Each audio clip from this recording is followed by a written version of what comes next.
Good morning, everybody. Good morning. Welcome to Open Circle. My name is Francisco Nava. I am a founding member of an organization called Poco San Pedro Itzicán. And I'm here with my colleagues, Doris Wakeman,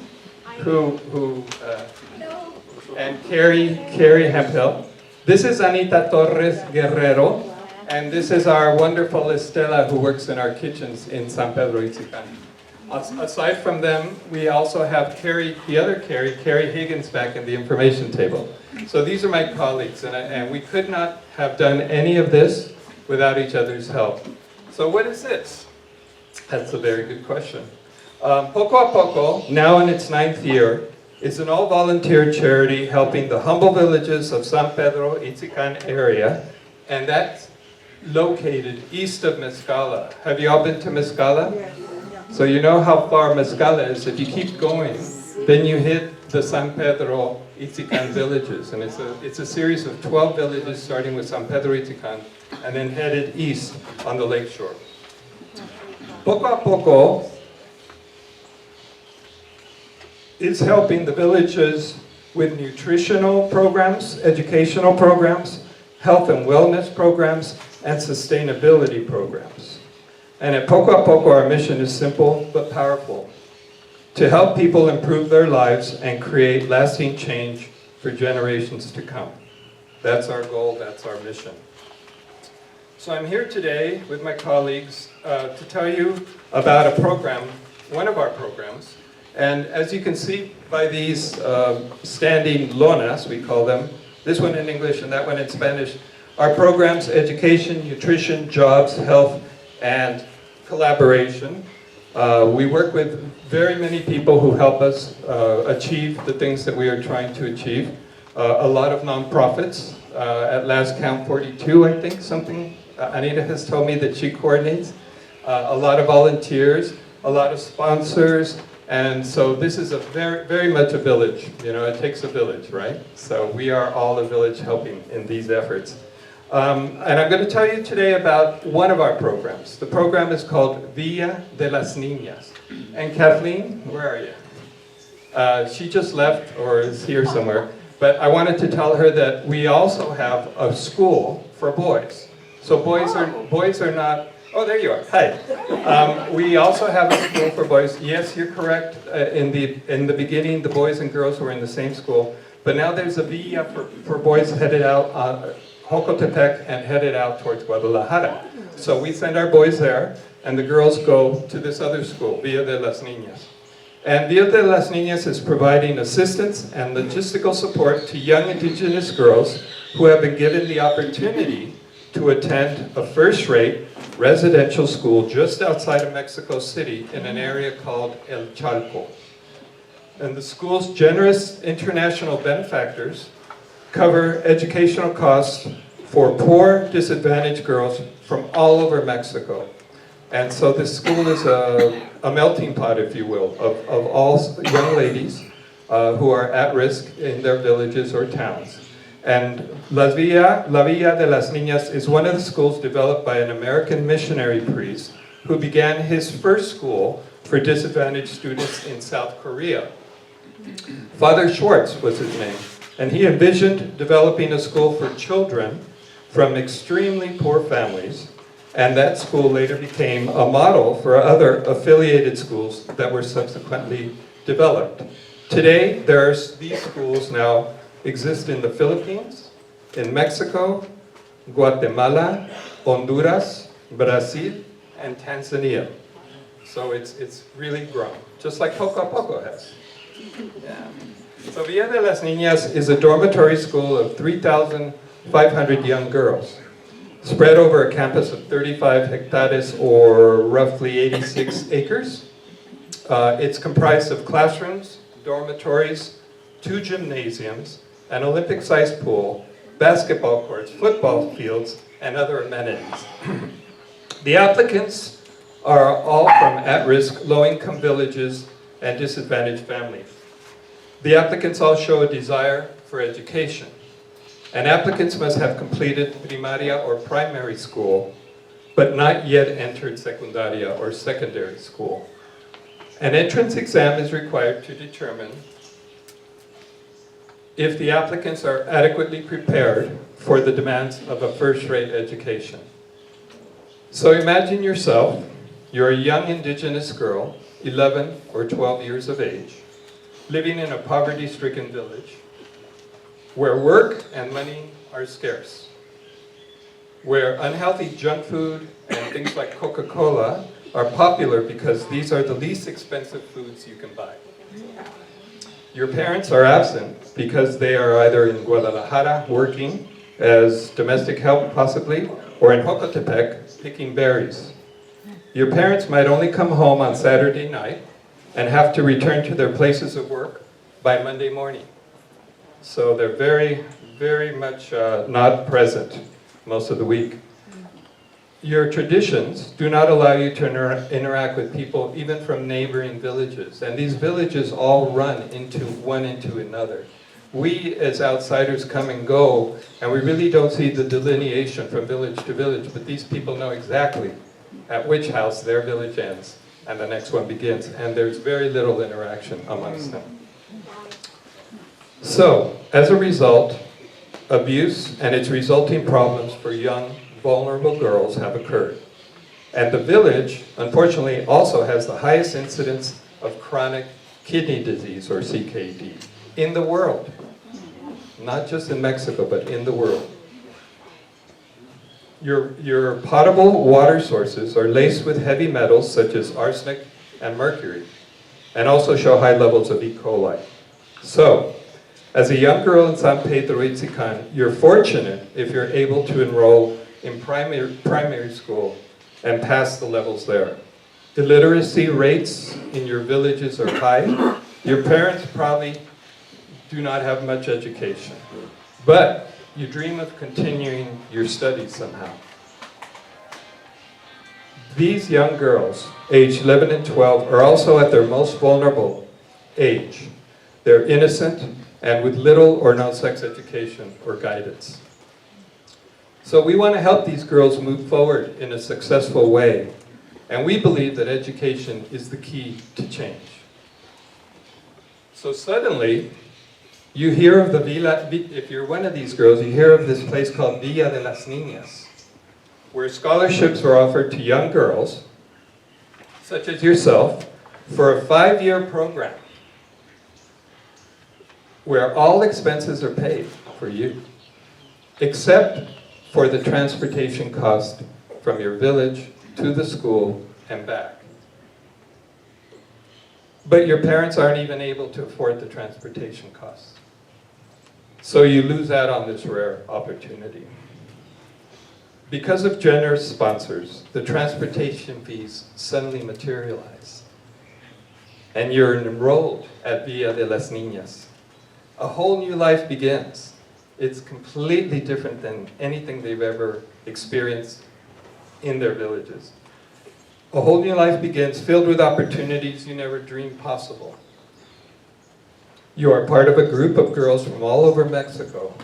You are given classes in academics, sports, gastronomy, sciences, social studies, etc.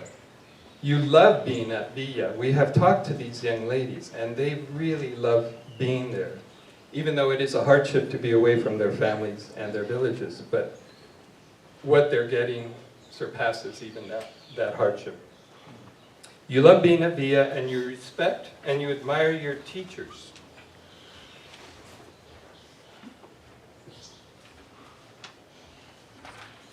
The skills you are learning and are being given make you thrive. No longer does your future have to rely on the undesirable and difficult options of the past. Things like prostitution, drugs, or even having to leave your village for a metropolis like Guadalajara to somehow squeak out some sort of existence without schooling or work experience. How would you feel if that were you? So Villa de las Niñas is one way out of this type of life. It's one way out of the rural village existence with its limitations and lack of opportunities for girls' futures. At Villa de las Niñas, the girls will gradually transform into confident, well-educated young women, ready to begin work and pursue further education. The first year we ran this program was in 2024, and we helped get 12 girls who received support for their transportation into the program. In the second year, 2025, we helped 21 girls, and you can see their faces hung around you on these kite twine strings, yeah? And so there's 21 of them now, and we hope to add 15 girls this year in 2026 to that count. At Villa de las Niñas, all school expenses are covered, as I said, except for the transportation. And the school provides firm guidelines and routines to these young ladies. It provides classes which are demanding. It provides study schedules which are strict. The girls are busy most of the day except for a few hours in the afternoon, evening when they do their homework, and then they go to bed. So their lives are very, very Dormitories are provided for all the students, and the girls meet other girls from all over Mexico, which is an amazing opportunity. You have caring teachers and nuns who are taking care of you. You are given academic classes, you are given vocational training, you are given classes in cooking, baking, and sewing, and you are given art classes and cultural opportunities as well. So it's very well-rounded. So, giving the gift of transportation costs to these girls is virtually and vitally important in their education. It's the only thing not covered by the school's benefactors. And paying for a girl's yearly transportation costs will enable each girl to maintain her very important family and community connections. During these trips, the girls will be valuable role models, providing info about their educational experience that will be motivating for other community members, especially other young girls. And it creates a sense of hope amongst the parents. All the parents also, when we interviewed them, were very grateful for having this opportunity extended to their girls, because they knew that this was a way of improving the quality of life of their daughters and nieces. So the girls will be messengers of hope for the future of their communities. And the girls will become role models, as I said, planting seeds of hope in their villages. Younger children can now realistically dream of better lives. Graduates of the Villa de las Niñas, armed with education and employment skills, can return to work in their villages, or even seek employment beyond the geographic and socioeconomic boundaries of their communities. So my question to you today is, would you like to help make these dreams become realities? All it takes is a gift to cover the cost of the transportation. And the girls travel to and from the school 4 times a year. Or actually, it's 2 times with 4 trips, right? Yes. So they come twice a year from the dormitories back to their villages, and then they return. So that's 4 trips. And the transportation cost for one girl is 8,000 pesos a year, or 666 pesos a month. Your gift will help make their dreams possible. So, at this point, I would like to mention that we have an information table in the back. Carrie Higgins can take any donations, she can answer any questions. We have material there for you to review and take home with you. And Carrie can tell you how you can gift these girls so that they can take advantage of this opportunity. And we also have an infographic page which tells you all about all of our programs in a very succinct 1-page way. So that's also available for you there. So this education will not only change the girls' life, but will also inspire hope for future generations amongst the indigenous families. And that's our mission, to improve the quality of life for these families in these villages. I'd like to open it up now for question and answer period. Let's see, how are we doing on time, Kathleen? Okay. We have Doris and my colleagues, they have some of the thank you notes that we'll hold off on questions right now. We're going to be reading some thank you notes from the girls that they sent back to us about their experiences. So who wants to start? I can start. You go first. Okay. This is Adeline Rojas Gutierrez. Hello, benefactors. My experience at Villa de las Niñas was that we truly value your help. I give you a big thank you for your support and honesty. I loved the villa. I still love it. The girls have their dreams in sight, all thanks to you being at the villa. I will continue with gratitude and begin working toward my dream. Thank you, thank you. I've experienced many things in my life thanks to you, and now I have an opportunity. Thank you for giving us such good support, and thank you for the great hearts you have. I will soon achieve my goals, just like all of us who are grateful to you. Thank you. Very heartfelt. 4 times a year we meet with the parent. 4 times a year we meet with the parents and the girls. The girls always come prepared to do thank you pictures and notes, and the parents are amazing. So Luz Maria Baltazar Gonzalez wrote, "Hello, let me introduce myself. I am Luz Maria, and I'm going to tell you about my experience. It is very nice because you study and you have a very good opportunity. Here you truly have a good opportunity. It is beautiful when you graduate. You leave with a very good career, and the teacher is very kind. It is very nice, and they treat you well." It's an 11-year-old. I have one more. Is there time? Yes. Anita first. In Espanol. Anita's going to read a thank you in Spanish for all of you who speak Spanish. I hope you all speak Spanish. Mexico.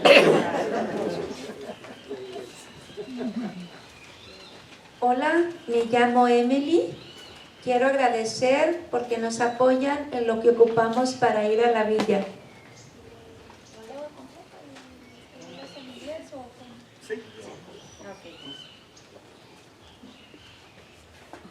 Estoy cursando el primer año en la Villa de las Niñas. He aprendido muchas cosas. Tenemos 13 materias y vamos avanzadas en la materia de matemáticas. Y pues quiero agradecer a ustedes que hemos tenido la oportunidad de estudiar gracias a sus aportaciones, a su ayuda. Hemos tenido la oportunidad de salir adelante con una carrera y tener unas buenas calificaciones. Gracias por su ayuda. If I can interject here, Anita Torres Guerrero is our director on the ground in the villages. Anita lives in San Pedro, Itzicán. She comes originally from Nayarit. We all interacted, we all bumped into each other when we were in these villages trying to figure out how to help these people. And Anita moved from Nayarit to the villages. She's been there about 20 years now. And thanks to her, she was named honorary indigenous member of the community a few years back. And where we have our community center is indigenous land. So you and I, people from outside of those villages, could not live there, could not rent, could not buy, let alone build a community center. And it was because Anita was named for her work, an honorary member of the indigenous community. She was able to ask the indigenous committee for the loan of this land. People in these villages don't own the land. They are given the land by elders when you have a reason that's going to be beneficial to the community. And so the indigenous community saw that our community center was going to benefit the community there. So we are allowed to be there with our programs. We are allowed to build this community center, which now is the heart of San Pedro Itzicán. Only with the understanding that as long as we continue to benefit the community, we can continue to use the land. If we stop doing that tomorrow, they can take it back. So our vested interest is to help these people. And Anita, without Anita, we could not have done this.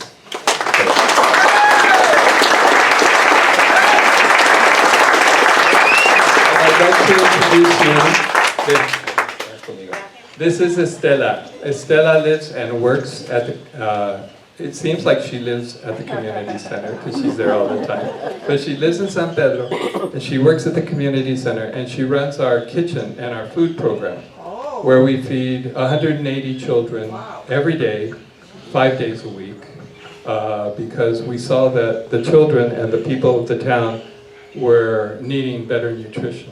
And so this program was started and Estela has been driving it ever since. And so if you go and you're fortunate enough to have some of her food, please take advantage of that. Yeah. Gracias, Estela.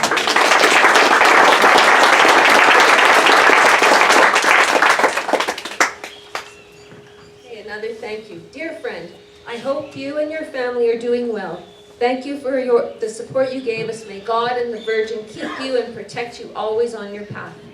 At the Villa de las Niñas school, it is very beautiful.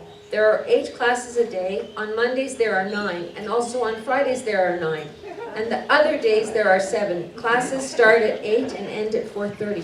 The subjects I like are math, dance, history, and physics. Well, I like all the subjects, but the one I like the most is ecology. And we have learned a lot, because without ecology, we wouldn't be studying at this school. Thank you for your support, and may God give you much peace and much happiness in your life. 1,000 blessings to you and your families.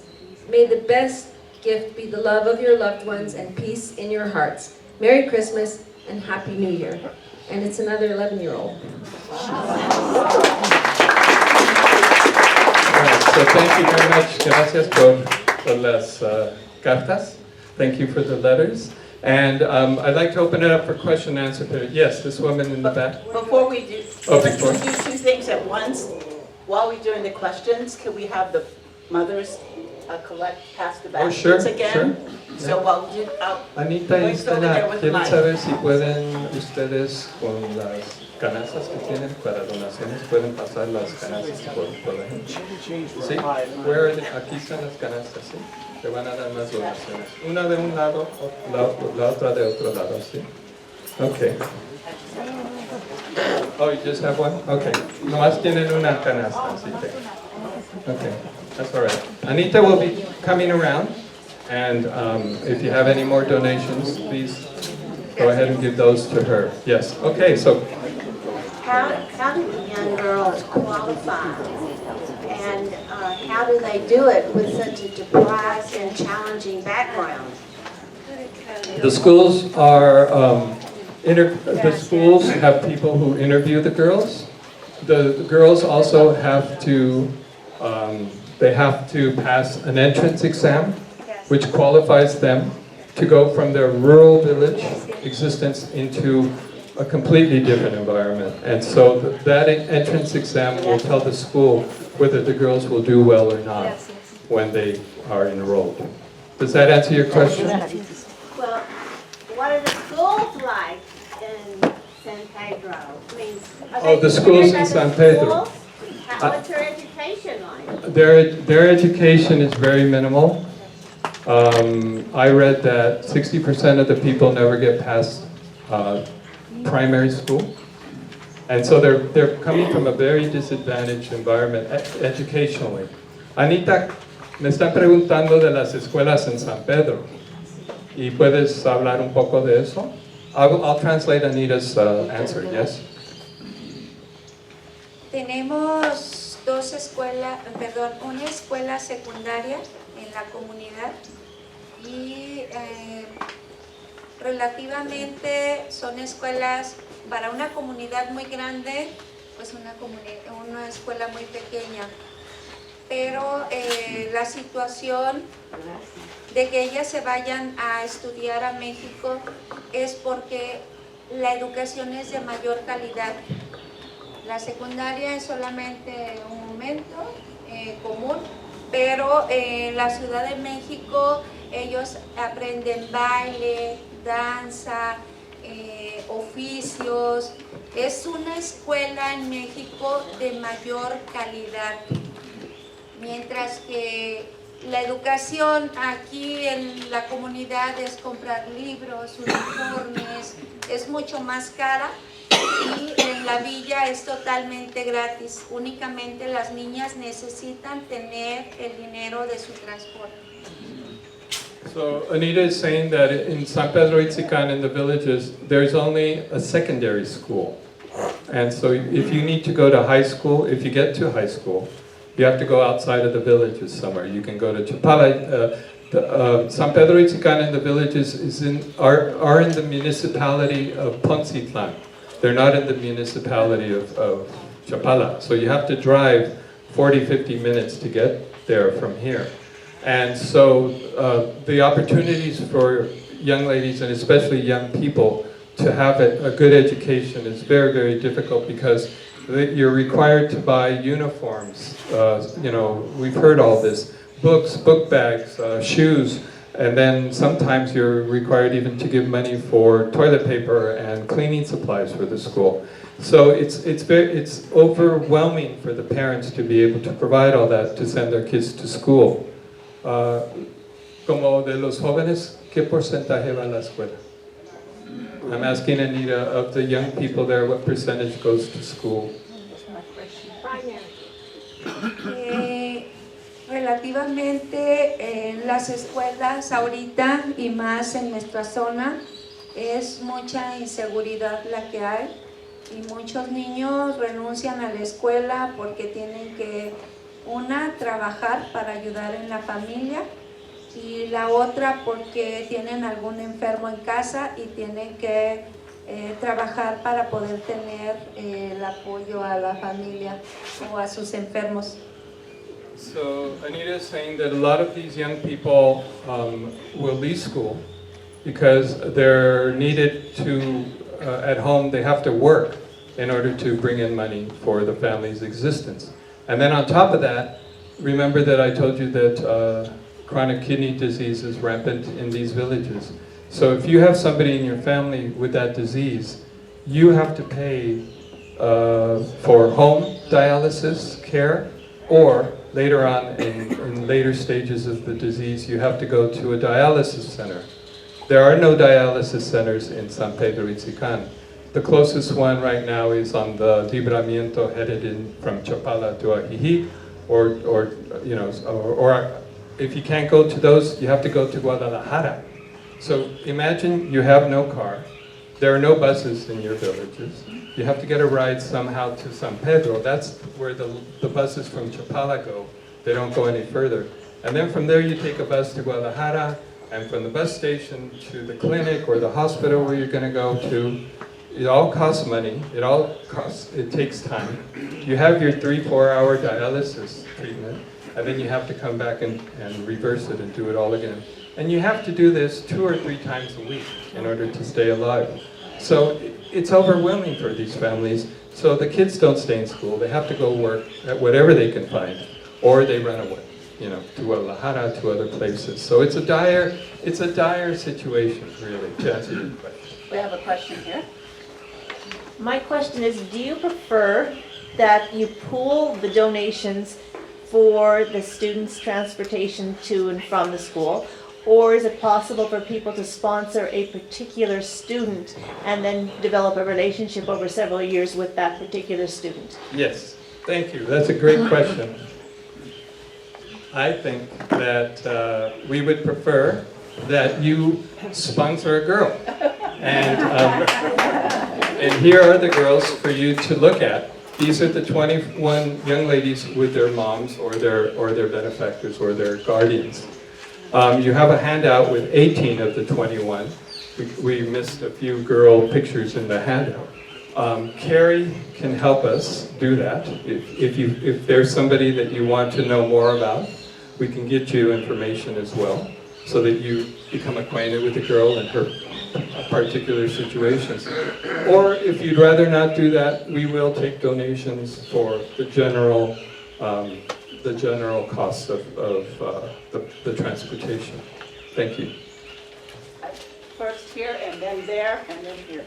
I've got 2 questions. One is, how do the girls eat on the weekends if the kitchen's only open Monday to Friday? And my second question is, for 8,000 pesos, is that for all the transportation, including the kids that you've got coming in this year, 24 of them or whatever? For all of them, for the transportation back and forth? Yeah, that will cover the transportation costs for the young lady and also for a mother or a guardian to travel with them because they're not allowed to travel alone. So for every young lady, there's an adult accompanying her, and it covers the cost for those two coming and going 2 times a year, back and forth. Yeah. Sorry, gracias. And what do people do, what do the kids do on weekends in San Pedro? Well, the families have to take care of that part. Kids come Monday through Friday to have a very nutritious big meal in the middle of the day, and we have shifts because some kids go to school in the morning, some kids go to school in the afternoon. So the morning kids come earlier. They get fed and then they go to school. And that's when the afternoon kids are arriving. And then they're going to get fed and go to their afternoon classes. But on weekends, the parents fend for their kids because we don't provide the food at the community center in San Pedro.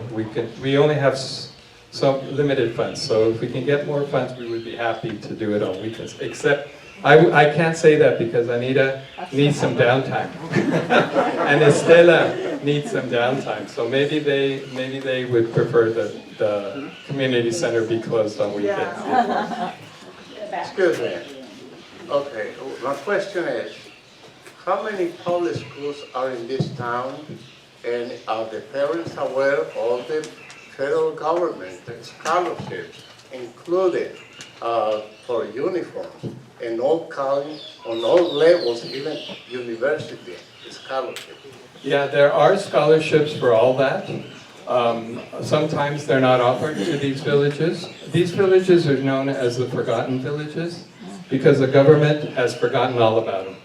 And then we started working there 9 years ago, and we started getting the word out. We started getting articles printed. We started getting people starting to get interested in helping. And that has helped, that now people know about these villages. It took about 5-6 years before people really started responding positively to our asking for donations, to our giving information. These programs, if they exist, are brought to us, and Anita can tell you that not everybody qualifies for different reasons. So even though they are out there, they may not come to our kids. They may not be able to take advantage of them. But this one, the Villa de las Niñas, works. We know it works for the young ladies. We now have 3 years, 2 years, and this will be our 3rd year experience. So if you know of any scholarships that we could take advantage of, please let us know. Okay? It's just about to investigate. Yeah, we can investigate, and we always investigate. We always try to find out about them. But we don't have anybody professionally to do that, so we... Carrie, yeah, what are you saying, Carrie? Anita knows about it. Okay. Anita, te están preguntando de becas. Si información de becas te llega y si se califican los niños o no. Hay sistemas de becas en la comunidad del gobierno federal y del gobierno estatal algunas veces, pero no todos aplican. Es una comunidad muy grande y estamos hablando que en la comunidad infantil o juvenil estamos hablando de 3.600 aproximadamente jóvenes, entre jóvenes y niños. Pero sí hay un sistema de aplicación de becas, eso también es real, pero hay como una selección también. Antes de continuar, perdón por interrumpir, solamente comentarles que estas niñas son niñas muy valientes, principalmente, porque llevaron un proceso de selección, primeramente en la comunidad, porque no todas las niñas tampoco aplican a esta beca, donde van a tener una educación amplia, van a tener alimento, sobre todo, para poder llevar buenas calificaciones, y van a tener una formación. Desgraciadamente, lo más difícil para los padres y para ellas es el que tienen que permanecer lejos de la familia. So Anita is saying that yes, there are scholarships on the state and federal level, but not all the young people in the town. She's approximating 3,600 young people in this age range. Not all of them want to apply, or the parents do not want to apply. So even though they're there, they're available, they choose not to, for whatever reason. Maybe they prefer that their child work as opposed to go and get a better education. It's just one instance. So if you know of any federal, state, local, universal, cosmic scholarships out there that we could take advantage of, please let us know. Because we're always looking, we're always researching, we're always talking to people who say, yes, there are scholarships, why don't you send your kids here and there? A lot of times the kids or the parents don't want to send them. I presume if the girls start at 11 or 12, if they're beginning a secundaria program, how long does the program go on for each girl? Do they receive a título de secundaria? And is there a prep program also? Thank you very much, Jim Nava, one of my friends. I asked him to ask the hard questions. Anita, está preguntando Jim si las niñas cuando... Oh, excuse me, Jim. It's a 5-year program. And the last year they focus on vocational skills to get them ready for the job market or to continue higher education studies. But what I was asking is, do they receive a recognized... I'm going to get to that. I'm going to get to that. I just wanted to ask your first question. Answer your first question. Si las niñas después del curso reciben un diploma, un certificado, algo. Okay. So it's a legal certification that they finish their secondary studies, and it's recognized by the government. That's what they get when they finish their 5-year program. ¿Hay prepas donde estas señoritas pueden continuar? Cuando las niñas regresan de la villa, de las niñas ya regresan con preparatoria. ¿Sí? Son 3 años de secundaria y 2 de preparatoria.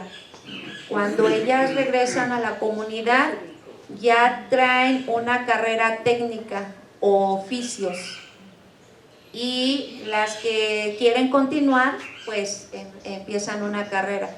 Ahorita tenemos estudiantes de licenciatura en enfermería y tenemos en psicología también, creo que hay 2 señoritas que salieron egresadas de la villa.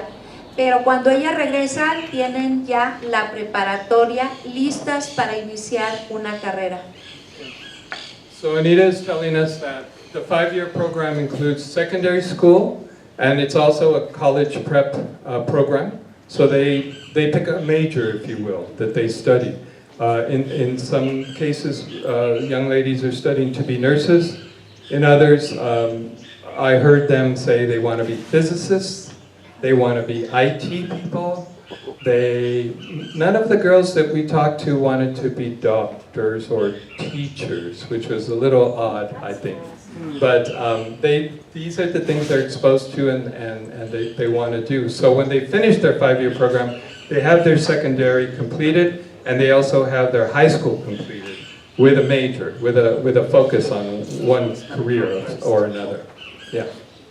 We have one question here first, and then here. The Netherlands, yes. Also from the Netherlands. I forgot. Okay. I scared her, I'm sorry. So on that, let's wonder if there's statistics on, do they go back to their villages when they're done with all this? Do they go to the universidad? Or how do they progress from this situation? Well, we've been doing this program 2 years, so it's still relatively early for us. But we hope that some of them will want to come back and work in their villages. As psychologists, Anita was a social worker professionally, and she also ran the human rights office in these towns. So some of those girls may come back and take on that task. But we hope that some will come back and work in their villages and improve the quality of life for their people. Yeah. And last one, is there any type of alumni program going on for kids that have gone through this program and as a group? There is, and we're trying to get in contact with those young ladies because we want to know how life has been after La Villa for them and how their lives have developed and where they've gone. So we're still trying to get a hold of those young ladies. The school is very protective of their students. And so we're working with them to get this information, and we'll let you know as soon as we do. In the States, We have a question over here on the other side. the alumni programs raised lots of money in the States. I worked at a private school, and they made lots of money from the graduates. Yeah. Yeah. Okay. Thank you. Craig? Yeah. How do you obtain the teachers and who pays them? The school obtains the teachers, the school itself, and the school they get paid by the school via de las Niñas. So we don't have any control over the selection of the teachers. We just know that the program exists. The women who have gone into the program tell us it's a good program for them. They have high hopes for their futures, and we believe that this is a very good option for getting young ladies out of these villages, which are high risk, into something better. Yeah. The school is an international organization, and there are 2 in Mexico, one for boys and one for girls. They're in more countries too.